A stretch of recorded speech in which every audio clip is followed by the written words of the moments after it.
How's it going, and welcome to No Fun Allowed, and today I'm going to be doing a review and overview of Out of the Abyss, a 5th edition module. Out of the Abyss is a fantastical module in that it takes you to a realm that is close to home and yet really foreign to what people really expect when they go into a fantasy world. Now, for the quick spiel on the review is Out of the Abyss is fantastic, but there's a lot of things that need to be touched up on, and the pacing is a little bit strange. Now, from here on, I will be going into spoilers, so players that plan on playing in this excellent module, which it is an excellent module, do not stick around because I'll be going into plenty of spoilers. But DMs that have even an inkling of running this fantastic module, stick around because I'll be going into quite a lot of detail, and in future videos I will be talking about ways we can run this and improve it. But before we get to the review and overview, I want to give a huge shout out to my patrons over on Patreon who are supporting me in my creative endeavors. Subscribing to my Patreon will give you access to a whole bunch of maps, subclasses, adventures, goodies, and so much more. So thank you so much for my patrons who are helping me out. Thank you so very much. If you really want to support the channel, then join the Patreon, link down below. So here it is, Out of the Abyss.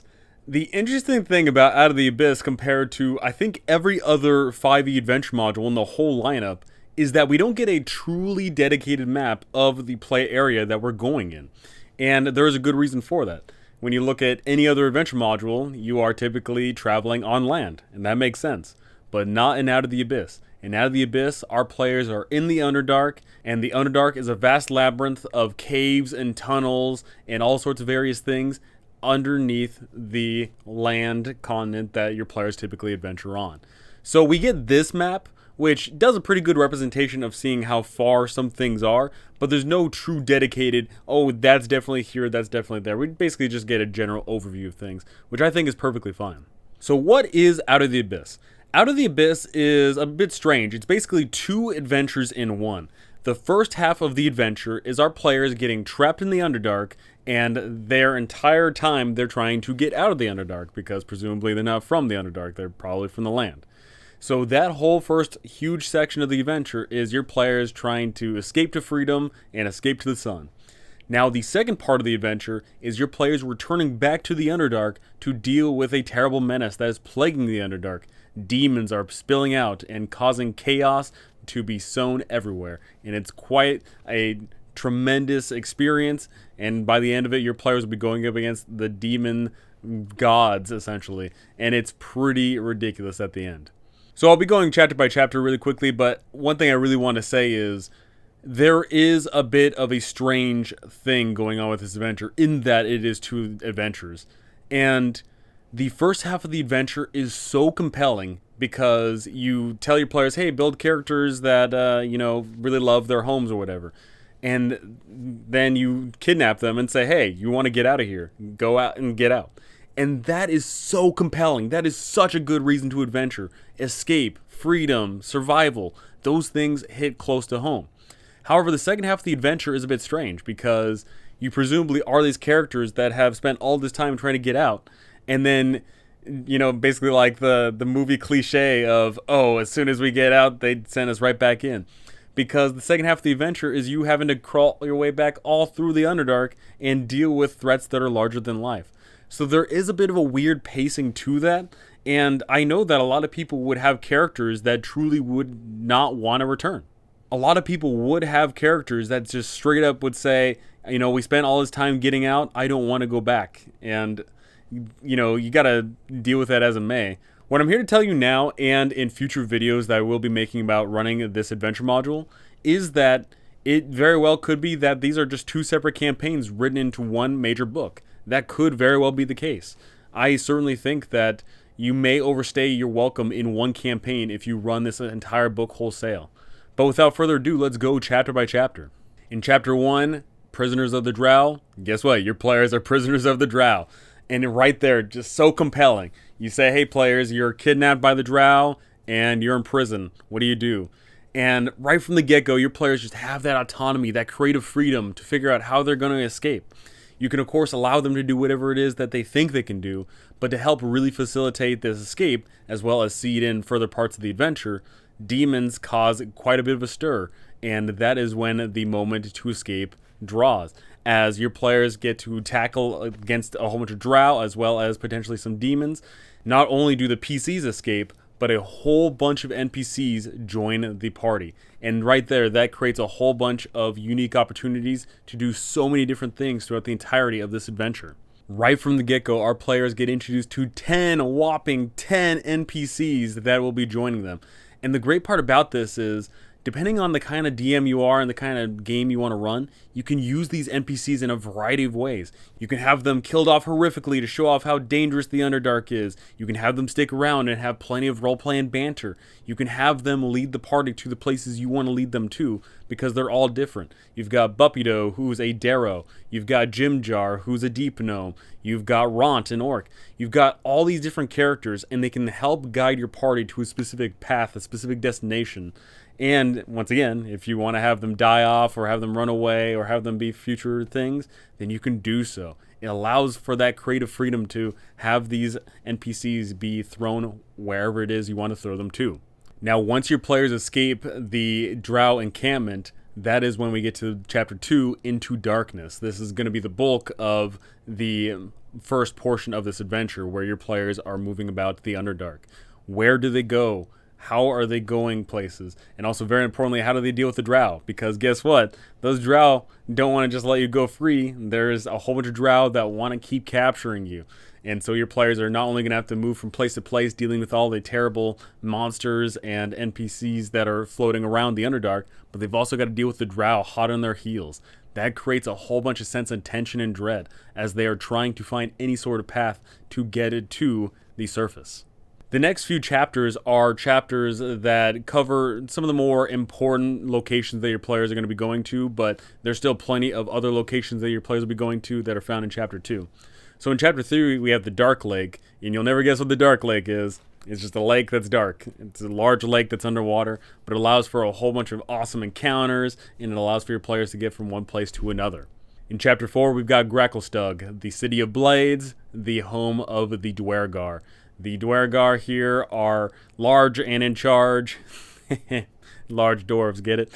But the Gracklestugh is just a fantastic hub for adventure, as your players are having to deal with all sorts of crazy things going on, and they're trying to elude the drow, and they got to deal with all of these evil creatures that are found around here, including a dragon. There is a nasty dragon to be found in here as well. Chapter 5, we've got the Neverlight Grove, which is a myconid colony filled with a whole bunch of plant monsters, but guess what? They're all good, for the most part. Some of them are getting a little bit corrupted, and you can help with that. You know, once again, the sheer variety of encounters you're going to be having here, both good monsters and bad monsters, and your ability to help them or just fight them is fantastic in this adventure. Chapter 6, we get Blindenstone, the home of the Deep Gnomes, and this place is filled with mostly friendly people that can help you out along your journeys. And something really important to consider about all these locations is that they're all brimming with NPCs that come to life. They're all filled with a whole bunch of rumors and quests and goodies and whatever else to fuel the adventure that your players are going on. It's fantastic. So your players are going to all these exciting locations. They're duking out with various monsters. They're making allies. They're making enemies. How do they escape the Underdark? Well, in Chapter 7, we figure that out. It really doesn't have a specific one way to escape the Underdark. It gives you some general directions on where you should allow there to be a escape to the surface and where those should lead to. But generally, the book just says, yeah, give them an escape from the Underdark when you feel it necessary. I'm going to be going into that when I make my adventure module guide series on this book, of course. But the book kind of just lays it out and says, yeah, you should just have your players adventure until they're done adventuring. And, you know, take that as it may, this book isn't exactly a roller coaster style of adventure where you're just chugging along on a straight line. No, this is more of a sandbox adventure. And your players are dictating where they want to go, what they want to do. And the more they adventure, then the more you should reward them by giving them hints and clues about where you are going to place the escape from the Underdark. So with those first 7 chapters, our players escape the Underdark at last, and that is one arc of a campaign. And as I mentioned before, I think that's a perfectly fine, fair, and just absolutely intriguing campaign right there on its own. But then we get the back half of this adventure, starting off with Chapter 8, Audience in Gauntlgrim. This is where your players will be invited back to the Underdark, and there they'll uncover what's going on. There are demon lords that are seeping into the Underdark, and they're just causing a terrible mess, and your players will lead an army down into the Underdark, where they can hopefully save the day. In Chapter 9, we get Mantle Dareth, a hub location where a whole bunch of denizens of the Underdark congregate, and it's a trade hub, and your players can get access to here and have this be some sort of forward operating base for their army that's trudging further into the darkness beyond. In Chapter 10, Descent to the Depths, here is where we get a bunch of the information about traveling in the Underdark now with this army that your players are leading, and about how you should run all these encounters, and a whole bunch of ways your players are going to be moving along further into the Underdark. In Chapter 11, Graven Hollow, our players can uncover a library that is filled with a whole bunch of knowledge about the things that they need knowledge on, about potential ways to deal with the demons, and a whole bunch more. And there's a whole bunch of intriguing interactions and encounters to be had in this library. And as you can see, there's actually some giants here too. So it's got some really cool things going on. In Chapter 12, Tower of Vengeance, our players will interact with a drow archmage who is able to uncover a way of dealing with the demon lords. And this plan is where your players are going to start doing a sort of large fetch quest in order to fulfill the way of dealing with the demons. The Archmage has the plan of using a ritual to summon the demon lords together, and when the demon lords come together, they're just going to duke it out, and your players can deal with the scraps.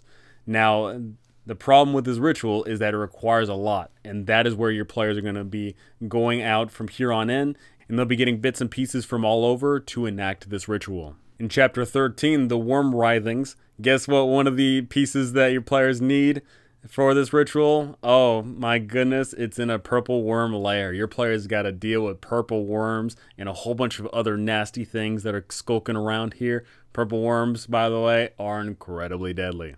In Chapter 14, the Labyrinth, your players will find themselves in a labyrinth. But this labyrinth is terrifying because the No Lord Yinogu is stalking around in it. And if your players get caught up in dealing with the Demon Lord this early on, then they could be spelling their adventuring career done. In Chapter 15, the City of Spiders, your players will finally get to the place that could be the grand finale of this adventure, the drow city of Menzoberranzan. The City of Spiders has a lot of great things going on, a whole bunch of political intrigue, a whole bunch of high-ranking drow vying for power, and your players can side with them or maybe just combat them. There's a lot of great things going on here. In Chapter 16, The Fetid Wedding, your players can interrupt one of the Demon Lord's weddings that is really more about a Demon Lord asserting dominance over more monstrosities around here. If your players interrupt it, then they could potentially damage the Demon Lord and not have to worry about it as much, but if they are unsuccessful, then they'll be facing a far more powerful foe later on. And last, but certainly not least, Chapter 17, Against the Demon Lords. That is when your players finally get all the pieces in hand. They can enact the ritual and summon the Demon Lords, and the Demon Lords are going to duke it out. And your players, depending on their actions, this ending can go a number of different ways. Where do you summon the Demon Lords? What Demon Lords are still floating around? Do your players get involved in the combat? Does anyone do anything out of the ordinary? You know, there's a whole bunch of things going on here, and that's what's great about it. Your players get told that maybe they should do it in the Drow city because the Drow are worshipping Loth, an evil deity, but maybe your players place it elsewhere. Maybe they try and save some innocent people. Maybe they purposely put it in Menzoberranzan. There's so many different ways that your players can go about it. And then, of course, the grand finale fight is just absolutely astonishing because there's demon lords and your players are just, you know, these everyday people. But the demon lords are larger than life. How do they deal with that? It's such a great ending. It's so compelling. And it's absolutely a massive, massive hit. So right there, 17 chapters detailing out your adventures through the Underdark. And as I mentioned before, the first half of it is the escape, and I think that's a great campaign on its own. And then the second half, your players having to deal with a whole bunch of demon lords. I think that's a great campaign on its own. The real issue I have is putting these together. Because, once again, I think that there's a weird tempo pacing of your players being told, hey, escape, escape, escape, and then immediately sending them right back in. You could, of course, throw in a whole new adventure in between. You could, of course, do that. But I think that there is just I think that there's just too much going on if you want to have just one big campaign of this. I personally think that it's just a little bit too heavy, specifically Underdark heavy. I think that one great way to go about running this kind of campaign is to run the first half on its own and then take a whole bunch of time off and then either pick it back up later or just have it be where it's a new campaign and you just start off at a higher level and say, hey, adventurers, you're now going to be dealing with the Demon Lord. You've never been to the Underdark. Let's go. I think that's perfectly fine. It's just a matter of smashing these two together. It's just got so much. I mean, 17 chapters. That's a lot of info to take in, right? Between the two portions of the adventure, the first half, the escape, the second part, the descent, I personally think that the escape part is just better because it's a little bit more quick tempo. It's a lot more, structured in its design versus the second part of it. The second part can unfortunately feel like a fetch quest. Your players get told, okay, you got to enact a ritual, and then they go to these places, and they got to go to these places to pick up these specific things. And, some people are going to be perfectly fine and on board with that, but other people are going to say, hey, isn't this just a glorified fetch quest? If you've got those kind of players that don't want to do that, then it's not going to work out well. But that first half, I think, works well with a lot of people, saying, hey, you're down here, you don't want to be down here, what do you do? And them getting to interact with so many different people and going all over the place, that's fantastic. So what do I think of this book? I think this book is fantastic. However, there are some caveats. The adventure structure isn't always the greatest in regards of the page layout. There is infamously a moment in the adventure where your players may decide to take a left instead of a right. They literally just go somewhere to the side, and you have to flip like 30 pages just to read exactly where they're going. I don't think that's always the greatest. So there is potentially a lot of sticky notes going on with this adventure. But other than that, I think that this adventure works incredibly well if you strip it down to 2 adventures instead of 1. Overall, as a big major adventure, it's just jam-packed with Underdark goodness, absolutely fantastic, great set pieces, great locations, great NPCs, great monsters, great stuff. But sometimes I think you can have too much of a good thing going on. And also, of course, near the end, it can get a little bit fetch questy. But if your players are on board with that, if they know, okay, this is the only way to deal with it, then that's okay. Especially because once they do enact the ritual and have the Demon Lords fight, then it's just this big old brawl, and you get to watch this going on. And heck, even the book actually has a section of that Demon Lord fight where it says, hey, instead of having it be a movie that your players are watching, how about your players get to control the Demon Lords as they fight? So I think it's really cool. Like, you can have like a kaiju battle at the end. But when all is said and done, I think Out of the Abyss is absolutely fantastic. It is absolutely just a compelling adventure, and I think that it needs to be looked at a lot more because even though it is an older adventure in the 5e module lineup, I think they struck absolute gold with this, and it's just absolutely a delight. So those are my thoughts on Out of the Abyss. How do you feel about Out of the Abyss? Have you not ran it yet, or have I convinced you to run it now? Which portion of the adventure do you like more? Do you like the escape part, or do you like the big, massive monster brawls at the end? And how do you feel about the Underdark as an adventure location as a whole? Go ahead and tell me those things because I would love to hear it. But that's going to do it for me. Thank you so much for watching. Thank you for listening. And thank you to my amazing patrons. You guys are absolutely incredible. Thank you so very much. And I cannot wait to see you all in the next one.